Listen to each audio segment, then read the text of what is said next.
తెలంగాణ రాష్ట్రంలో బీసీలకు 42% రిజర్వేషన్లు కేటాయించాలని కాంగ్రెస్ ప్రభుత్వం ప్రకటించినప్పటికీ ఆ నిర్ణయం అమల్లోకి రావడంపై ఇప్పటికీ ఓ స్పష్టత లేదు.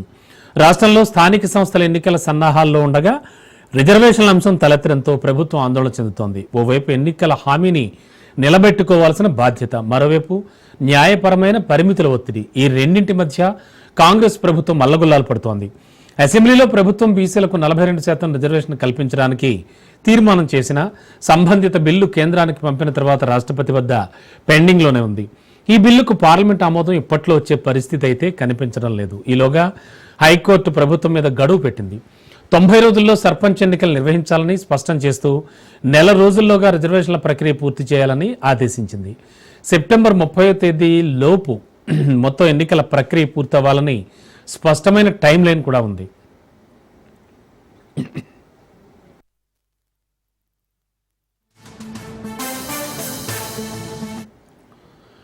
ఇదిలా ఉంటే ఇప్పటికే సర్పంచ్ల పదవీ కాలం ముగిసి 18 నెలలు గడిచిపోయింది. గతంలో ఎస్సీలకు 18%, ఎస్టీలకు 10% రిజర్వేషన్లు ఉన్నప్పటికీ బీసీలకు ఎప్పుడూ 22.24% పరిధిలోనే ఉండేవి. ఇప్పుడు 42%కు చేరడం సుప్రీంకోర్టు గైడ్ లైన్స్ ప్రకారం సమస్యే. కోర్టు స్పష్టంగా 50% రిజర్వేషన్లకు పైగా వద్దన్న రూలింగ్ ఇచ్చింది. మరి ఈ నేపథ్యంలో ప్రభుత్వం న్యాయ నిపుణులతో మంత్రాలు జరుపుతోంది. ఒకవేళ కేంద్ర ఆమోదం లేకుండా జీవో ద్వారా 42% అమలు చేస్తే ఏమవుతుంది? పాత రిజర్వేషన్ల ప్రకారమే కొనసాగిస్తూ పార్టీల స్థాయిలో 42% బీసీలకు టికెట్లు కేటాయిస్తే సరిపోతుందా అనే అంశాలపై చర్చిస్తోంది. ఇక బీసీ సంఘాలు, ప్రతిపక్షాలు మాత్రం తమ వైఖరిని స్పష్టంగా చెబుతున్నాయి. జనాభా శాతం మేరకైనా బీసీలకు రిజర్వేషన్లు రావాల్సిందే అంటూ బీసీ సంఘాలు పట్టుబడుతున్నాయి. రాజకీయంగా కలకలం రేపుతున్న ఈ రిజర్వేషన్ అంశంపై మరో 2-3 రోజుల్లో స్పష్టత రావచ్చని అధికార వర్గాలు అంటున్నాయి.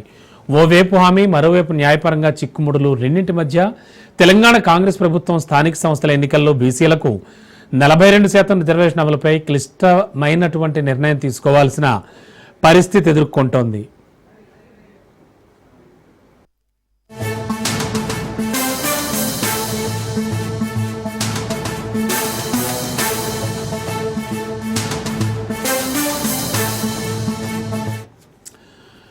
ఓవరాల్గా స్థానిక సంస్థల ఎన్నికలకు సంబంధించి ఏం జరగబోతోంది, తెలంగాణ ప్రభుత్వం ఆలోచన ఎలా ఉండబోతోంది, ఇవన్నీ కూడా ప్రస్తుతానికి మనతో పాటు విశ్లేషించడానికి, మరింత అదనపు సమాచారం అందించడానికి మా హైదరాబాద్ బ్యూరో చీఫ్ రాజిరెడ్డి సిద్ధంగా ఉన్నారు. రాజిరెడ్డి, యాక్చువల్గా గవర్నమెంట్ ఆలోచన ఏ విధంగా ఉంది? ఇప్పుడు రెండింటి మధ్య కూడా అంటే చాలా నలుగుతోంది. అంటే ఒకవైపు చూస్తే కనుక ఈ పొలిటికల్కి సంబంధించి అఫ్కోర్స్ ఆల్రెడీ ఓవైపు వాళ్ళు ఇచ్చినటువంటి హామీ పొలిటికల్గా, అండ్ మరోవైపు చూస్తే కనుక జ్యుడిషియరీ పరంగా అంటే న్యాయపరంగా కొన్ని చిక్కుముళ్ళు. మరి ఈ రెండింటి మధ్య కూడా అడకత్తెరలో పోకచెక్కలా అయిపోయింది ఆ ప్రభుత్వం. అసలు ఏ విధమైన డెసిషన్ తీసుకునే అవకాశం ఉంది? ముఖ్యంగా న్యాయ నిపుణులు ఏం చెప్తూ ఉన్నారు? మొత్తానికి చూసుకున్నట్టయితే స్థానిక సంస్థల ఎన్నికల కోసము అందరూ కూడా ఎదురు చూస్తున్నారు. ఎప్పుడెప్పుడు ఈ యొక్క స్థానిక సంస్థల ఎన్నికలను ప్రభుత్వం నిర్వహిస్తుందా అనేది కూడా అందరూ కూడా కళ్ళల్లో ఒత్తులు వేసుకొని చూస్తున్నారు. ముఖ్యంగా సర్పంచ్ పదవీ కాలంలో కూడా మూసి 18 నెలలు దాడుతుంది. అదేవిధంగా ఎంపీటీసీ, జెడ్పీటీసీ, అంతేకాకుండా మున్సిపల్ కౌన్సిలర్లు, చైర్మన్లు ఇవన్నీ కూడా పదవులు ముగిశాయి. స్థానిక సంస్థల ఎన్నికలు పెట్టవలసిందే అనేది కూడా హైకోర్టు పంచాయతీ ఎన్నికలు అయితే సర్పంచ్ ఎలక్షన్స్ అయితే సెప్టెంబర్ 30వ తేదీ లోపు నిర్వహించాలి. అదేవిధంగా రిజర్వేషన్ల కోసం నెల రోజుల సమయం తీసుకోండి, మొత్తానికైతే ప్రక్రియ 3 నెలల లోపల ముగించాలి అనేది కూడా హైకోర్టు తీర్పిచ్చింది. ఈ యొక్క నేపథ్యంలో ప్రభుత్వముకు వడకత్తెరలో పోకచెక్క అనే విధంగా ఈ యొక్క రిజర్వేషన్ల సమస్య మారింది. సతమతం అవుతుందని చెప్పుకోవచ్చు ప్రభుత్వం. ఎందుకంటే ఎన్నికల ముందు 42% రిజర్వేషన్లు ఇస్తాము, బీసీలకు స్థానిక సంస్థల ఎన్నికల్లో ప్రియారిటీ ఇస్తాం, అంతేకాకుండా పార్టీ పదవుల్లో కూడా ప్రియారిటీ ఇస్తామని కూడా కాంగ్రెస్ వాగ్దానం చేసింది, అధికారంలోకి వచ్చింది. అధికారంలోకి వచ్చిన తర్వాత కూడా అసెంబ్లీలో యొక్క విద్య, ఉద్యోగ, అదేవిధంగా స్థానిక సంస్థల ఎన్నికల పైన కూడా ఈ యొక్క 3 సంబంధించినటువంటి బిల్లులను పాస్ చేసింది, కేంద్రానికి పంపింది. కేంద్రం వద్ద రాష్ట్రపతి దగ్గర ఈ యొక్క బిల్లులు పెండింగ్ గా ఉన్నాయి. అయితే ముఖ్యంగా ఇప్పుడు స్థానిక సంస్థల ఎన్నికలు నిర్వహించాలి. ఎందుకంటే ఈ స్థానిక సంస్థల ఎన్నికల గడువంతా కూడా ముగిసిపోయింది. ఎన్నికలు కూడా ఇప్పటికే అయిపోవలసి ఉండే, కానీ ఈ యొక్క స్థానిక సంస్థల ఎన్నికల్లో 42% రిజర్వేషన్ కావాలనే ఉద్దేశంతో ఈ యొక్క ఎన్నికలను పోస్ట్ పోన్ చేసుకుంటూ ప్రభుత్వం వస్తుంది. ఇక ఇప్పుడు ఏకంగా కేంద్ర ప్రభుత్వమే కులగణన చేస్తామని ప్రకటన చేసింది. అంతేకాకుండా తెలంగాణలో చేసినటువంటి కులగణన అస్పష్టంగా ఉంది, స్పష్టతగా లేదని కూడా కేంద్ర ప్రభుత్వం కామెంట్ చేసినటువంటి పరిస్థితి. ఈ యొక్క నేపథ్యంలో ఇప్పుడు ఉన్నటువంటి బిల్లును, కులగణన చేసినటువంటి బిల్లును రాష్ట్రపతి దగ్గర ఉంది. అక్కడ ఆమోదం తెలపడం కష్టం, ఎందుకంటే పార్లమెంట్ లో ఈ యొక్క బిల్లు ఆమోదం తెలపాలి, 9th షెడ్యూల్లో పెట్టాలి. 9th షెడ్యూల్లో పెడితేనే అప్పుడు రిజర్వేషన్లు ఎంతైనా పెంచుకునే అధికారం రాష్ట్రానికి ఉంటుంది. అంటే ఇప్పుడు సుప్రీంకోర్టు గైడ్ లైన్స్ ప్రకారం 50% రిజర్వేషన్ మించకూడదు. 50% రిజర్వేషన్ మించాలంటే పార్లమెంట్ లో ఖచ్చితంగా ఈ యొక్క బిల్లు పాస్ కావాలి, 9th షెడ్యూల్లో పెట్టాలి. ఇదంతా కూడా జరిగే ప్రక్రియ కాదు, ఎందుకంటే ఇప్పుడు 21వ తేదీ నుంచి జూలై 21 నుంచి పార్లమెంట్ సమావేశాలు ఉన్నాయి. మనకు హైకోర్టు రిజర్వేషన్లు ఈ తుది గడువు నెల రోజులే ఇచ్చింది, అంటే జూలై 24వ తేదీ వరకే ఇచ్చింది. అంటే ఇప్పుడు పార్లమెంట్ సమావేశాలు జరగడం, హడావిడిగా ఈ యొక్క తెలంగాణకు సంబంధించినటువంటి స్థానిక సంస్థలకు సంబంధించినటువంటి బిల్లును ఆమోదించడం ఇదంతా కూడా జరగని పని.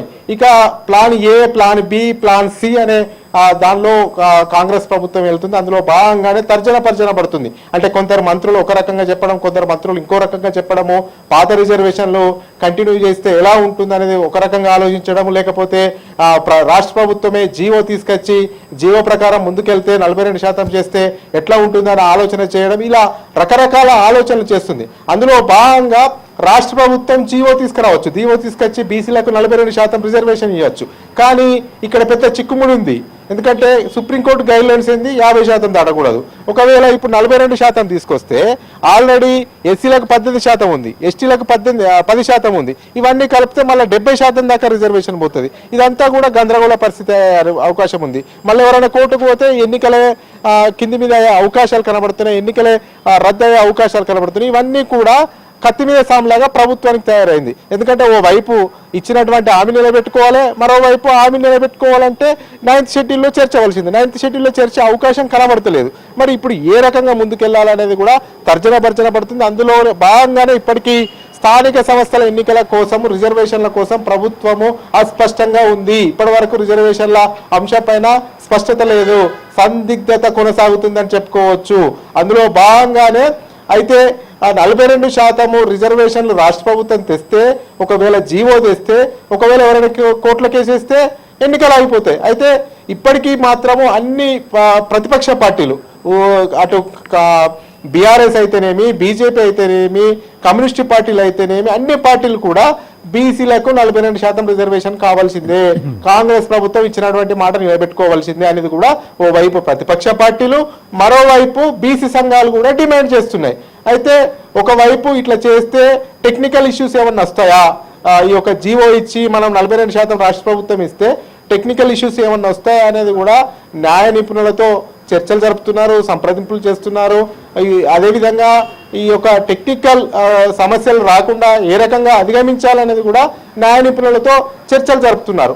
మరోపక్క మరి ఆల్టర్నేటివ్, ఒకవేళ ఈ యొక్క న్యాయ నిపుణుల సలహాలు తీసుకొని ఒకవేళ 42% చేసినా కానీ టెక్నికల్ ఇష్యూస్ వస్తే ఏ రకంగా ముందుకెళ్ళాలి, ఏ రకంగా ఓవర్కమ్ చేయాలి అనేది కూడా ఆలోచనలో ఉంది.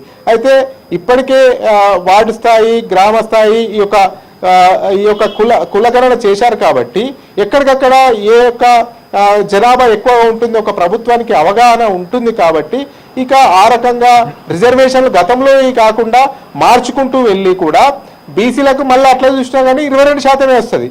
ఆ యొక్క నేపథ్యంలో మరి పార్టీ పరంగా 22%తో పాటు మరో అదనంగా 20% రిజర్వేషన్లు పార్టీ పరంగా ఇస్తే జనరల్ స్థానాల్లో కూడా బీసీలకు ఇచ్చి న్యాయం చేయొచ్చు అనే అంశం కూడా ఒక రకమైనటువంటి చర్చ జరుగుతుంది. ఈ అంశాలను ప్రభుత్వం అయితే ఎటు తేల్చుకోలేకపోతుంది.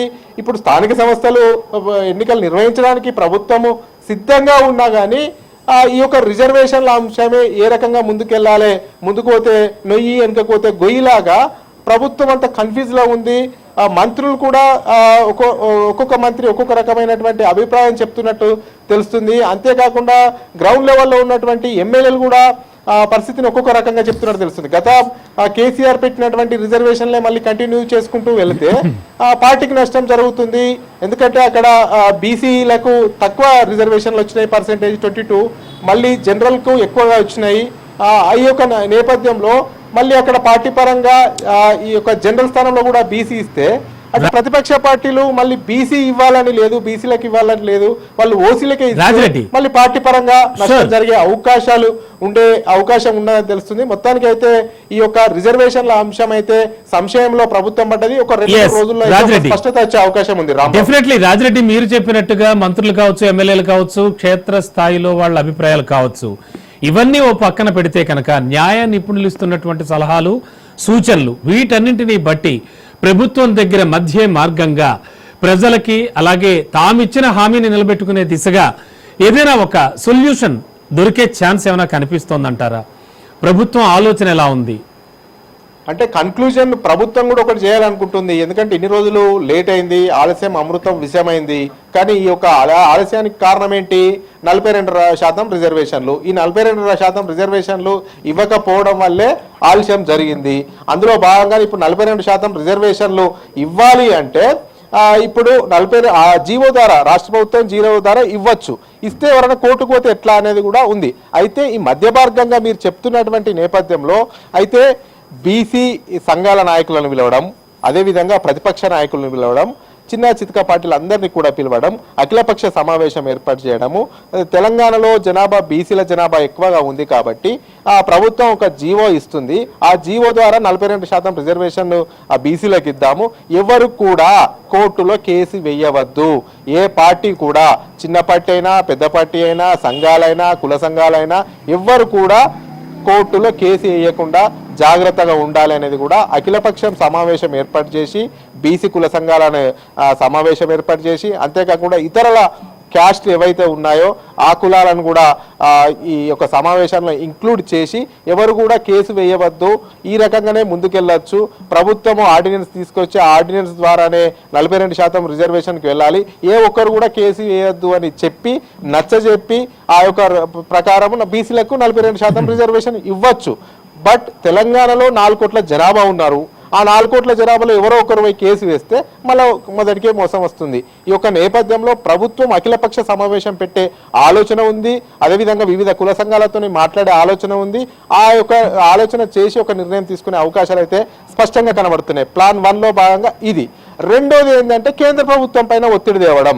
ఈ కేంద్ర ప్రభుత్వం దగ్గరనే బిల్లు ఉంది, రాష్ట్రపతి దగ్గరనే బిల్లు ఉంది కాబట్టి అటు కేంద్ర ప్రభుత్వం దగ్గర కానీ బీజేపీ పార్టీ పైన కానీ ఒత్తిడి తీసుకొచ్చి ఈ యొక్క సెక్షన్ 9లో పెట్టించి ఈ యొక్క రిజర్వేషన్లను పెంచుకునే పరిస్థితి వైపు అడుగులు వేయడం. Plan B. ప్లాన్ సి, ఇక ఇవన్నీ రెండు కూడా జరగకపోతే ఇప్పుడు ఉన్నటువంటి రిజర్వేషన్లు కంటిన్యూ చేయడము, ఇప్పుడు ఉన్నటువంటి రిజర్వేషన్ ప్రకారమే ఎన్నికల్లోకి వెళ్ళడము, ఈ యొక్క పార్టీ పరంగా అంటే 22% బీసీలకు అయినా మరో 20% జనరల్ సీట్లలో కూడా బీసీలకు ఇవ్వడం. ఈ 3 ఆప్షన్లు పెట్టుకొని అయితే ప్రభుత్వం ఒక నిర్ణయం తీసుకోబోతుంది. ఈ యొక్క నిర్ణయం కూడా అతి త్వరలో ఒక 2-3 రోజుల్లో నిర్ణయం చేసుకునే అవకాశాలు అయితే స్పష్టంగా కనబడుతున్నాయి. ఎందుకంటే హైకోర్టు కూడా రిజర్వేషన్లు 4 రోజుల లోపల ఖరారు చేయమన్నారు, సెప్టెంబర్ 30 లోపల ఎన్నికలు పెట్టమన్నారు. కాబట్టి వీలైనంత త్వరలోనే ఒక నిర్ణయానికి వచ్చే అవకాశాలు అయితే కనబడుతున్నాయి. Ramanababu. Okay, thank you Rajireddy.